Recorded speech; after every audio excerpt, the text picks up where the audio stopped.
ሰላም ሰላም የቢሲ አካዳሚ ቤተሰቦች እንዴት ናችሁ? በያላችሁበት ሰላማችሁ ይብዛልኝ። ዛሬ አዲስ ቪዲዮ ይዤላችሁ መጥቻለሁ። ከሀ እስከ ሸ ድረስ ያሉትን እናያለን ማለት ነው። ከአሁን በፊት ከሀ እስከ ቨ ድረስ ያሉትን 34 ፊደሎች አይተናል።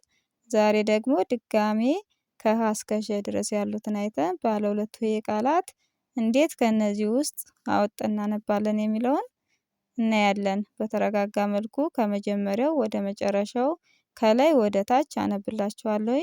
በደንብ ተከታተሉኝ። ቻናላችን ላይክ፣ ሼር፣ ሰብስክራይብ ያደረጋችሁ ጀምሩ። ኦንላይን መማር የምትፈልጉ ልጆች ታች ባለው ስልክ ደውላችሁ መማር ትችላላችሁ። ትምህርቱን የምሰጥበት አሰጣጥ በኢሞ፣ በቴሌግራም፣ በዋትስአፕ በያላችሁበት ሆናችሁ ቀን ሆነ ማታ መማር ትችላላችሁ። እሺ ወደ ትምህርታችን እንሄድ። እንግዲህ የመጀመሪያችን ሀ ትባላለች። ከፊደሎች ውስጥ የመጀመሪያዋ ናት ማለት ነው። ከሀ እስከ ሸ ድረስ ያሉትን አሁን በተረጋጋ መልኩ አነብላችኋለሁ። ከኔ ጋር ቆዩ። ሀ ሁ ሂ ሃ ሄ ህ ሆ። እንድገማት። ሀ ሁ ሂ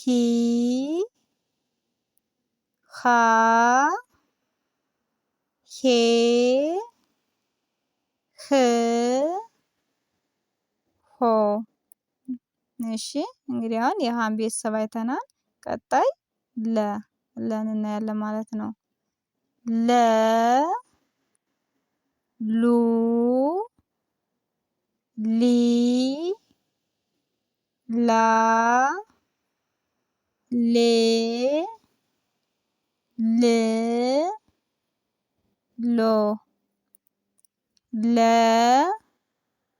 ሉ ሊ ላ ሌ ል ሎ። እሺ የለም ቤተሰብ አይተናል። ቀጣያችን መ ሙ ሚ ማ ሜ ም ሞ መ mu mi ma me ም ሞ። እሺ ቀጣይ ሰ ሱ ሲ ሳ ሴ ስ ሶ ሰ ሱ ሲ ሳ ሴ ስ ሶ። እሺ ሰን አይተናል። ቀጣይ ረ ሩ ሪ ራ ሬ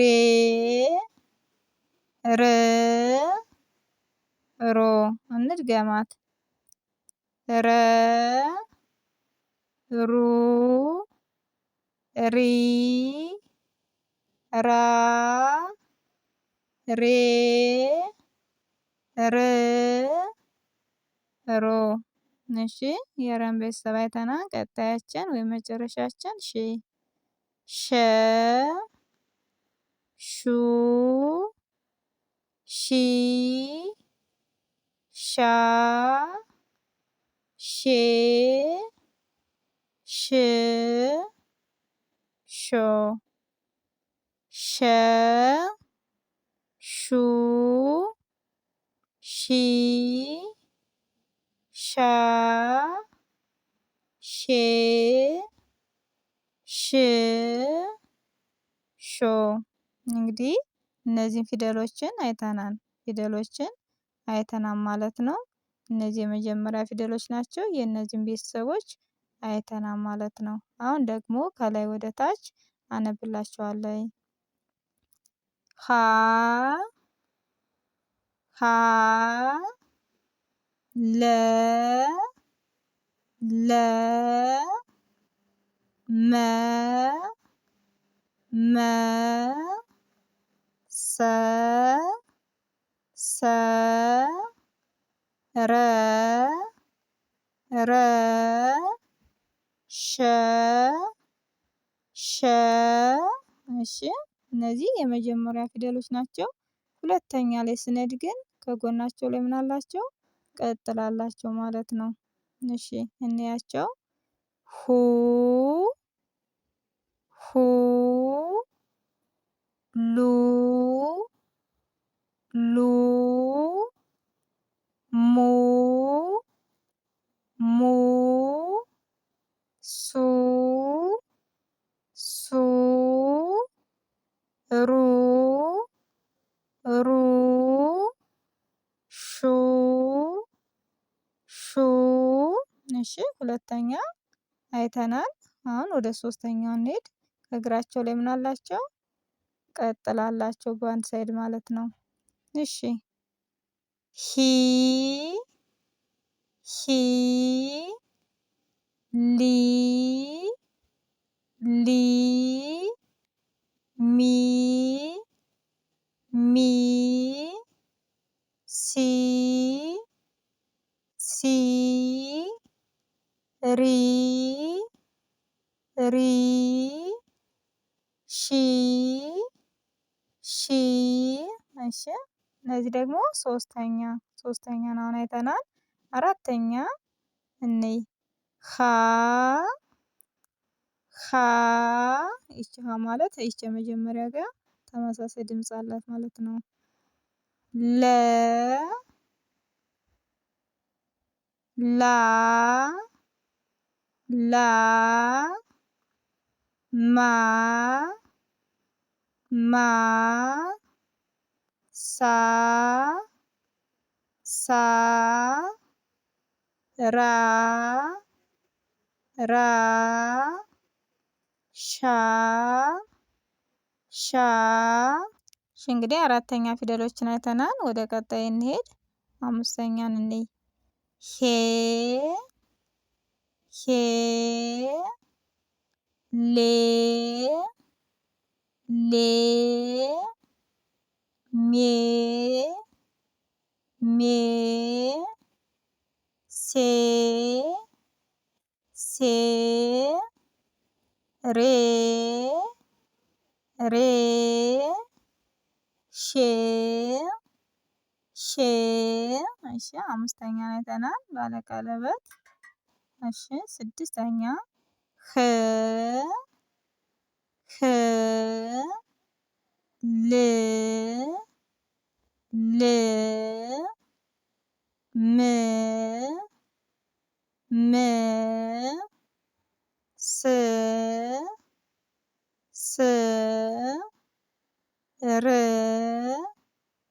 ር ሽ ሽ። እሺ ስድስተኛን አይተናል። ሰባተኛ ስንሄድ ሆ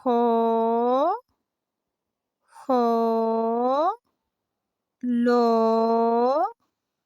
ሎ ሞ ሞ ሶ ሶ ሮ ሮ ሾ ሾ። እንግዲህ እነዚህን ከላይ ወደ ታች አይተናል ማለት ነው። እንግዲህ ስትይዙ የመጀመሪያው ምን አለው? ቀጣይስ ምን ምልክት አለው? ቀጣይስ ምን አለው የሚለውን በደንብ እያያችሁ መያዝ ይጠበቅባቸዋል ማለት ነው። ሁለተኛ ላይ እንግዲህ ከጎናቸው ላይ ቅጥል አላቸው። ሶስተኛ ከእግራቸው ላይ ቅጥል አላቸው። የሁሉም ማለት ነው ከላይ እስከ ታች። አራተኛ ደግሞ ባለ ሁለት ሆሄ ቃላትና እግር አልባ ባለ አንድ እግር የምንላቸው አለ ማለት ነው። እነሱ ባለ 2 እና ባለ 3 እግሮች የመጀመሪያ እግራቸው ያጥራል ማለት ነው። ባለ 1 እግራቸው ደግሞ ወደፊት እግራቸው የተጣመመ ይሆናል ማለት ነው። እግር አልባ ደግሞ በራሳችን እግር እናወጣለታለን ማለት ነው። አራተኛ ፊደል ላይ።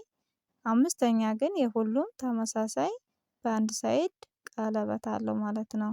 ስድስተኛ በስተግራ በኩል ምልክት ይኖራቸዋል። ሰባተኛ የመጨረሻ እግራቸው አጭርና በመጨረሻ እግራቸው ቀለበት ይኖራቸዋል ማለት ነው።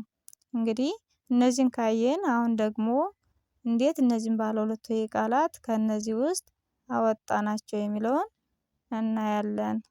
እሺ ሽሮ እንግዲህ ሽ ማለት ሸቤት 6ኛ ድምጽ ስትሆን ሮ ደግሞ ረቤት 7ኛ ማለት ነው። በአንድ ላይ ስናነባቸው ሽሮ ሽሮ የሚል ቃላት ይሰጠናል። እሺ ወደ ቀጣይ ስንሄድ ስም እንግዲህ ስ ማለት ሰቤተሰብ 6ኛ ድምጽ፣ ም ማለት መቤተሰብ 6ኛ ድምጽ በአንድ ላይ ስም ስም የሚል ቃላት ይሰጠናል ማለት ነው። እሺ ወደ ቀጣይ ስንሄድ ሆሄ ሆሄ እንግዲህ እነዚህ ማለት ሀ ቤተሰብ ናቸው ሁሎችም 7ኛዋና 6ኛ 5ኛዋን በአንድ ላይ ስናነባቸው ሆሄ ሆሄ የሚል ቃላት ይሰጠናል።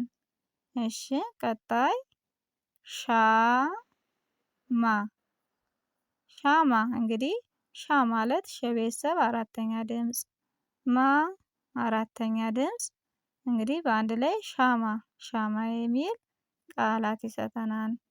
ወደ ቀጣይ እንሄድ። ሁሉ እንግዲህ ሁ ማለት ሀ ቤተሰብ 2ኛ ድምጽ፣ ሉ ማለት ለቤት 2ኛ ድምጽ አንድ ላይ ሁሉ ሁሉ የሚል ቃላት ይሰጠናል። መጨረሻችን ሞላ እንግዲህ መቤተሰብ 7ኛ ድምጽ፣ ለቤተሰብ 4ኛ ድምጽ ሞላ ሞላ የሚል ቃላት ይሰጠናል ማለት ነው። እንግዲህ የዛሬ ትምህርታችን ይህን ይመስላል። ቀጣይ ባለው ቪዲዮ እስከምንገናኝ በያላችሁበት ሰላም ሁኑልኝ።